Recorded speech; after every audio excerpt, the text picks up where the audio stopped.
Papalapit na ako sa malaking bato, mga lods. Alam nyo ba, dito sa kailaliman ng mundo, sa malalaking bato, madalas ang mga pang-ulam nakadeposito.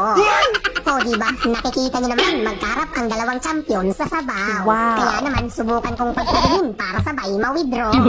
Sayang, umalis ang karagbago. Agay, tusok! Ano, edi sa pulang pututan ang pangkalinaw ng sabaw ni Lolo. Tapos, binalikan ko agad mga lods itong napakagandang spot natin ngayong gabi para hanapin yung nakatakbong taragbago kanina. O, diba? Nakikita niyo naman sa ganda ng mga corals dito. Wow. Hindi na nakakapagtaka mga lods na maraming nagtatagong pang-ulam dito. Teka, parang may kuweba dito sa bandang kanan. Ayun, sabi na nga ba mga lods, nandito ka lang pala nagtatago. Agay, tusok! Ano, ibisabaw ka pa rin ngayon.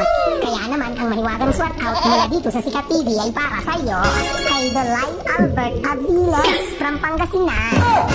Tapos, pagkalubog ko nga uli mga lods, ito naman ang gumimbal sa akin. Malaking kulambutan, nakakapagtaka lang bakit hindi siya gumagalaw. Agay, tusok!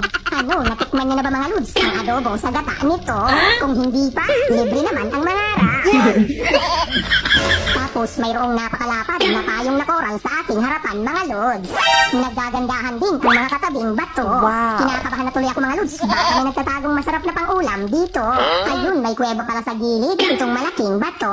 Grabe, sabi na nga ba mga lods, may nakatirang lapu-lapu. Mamahalin ito. Dahan-dahanin ko, baka makaiskapo. Hala, biglang naglaho, nabigo ako.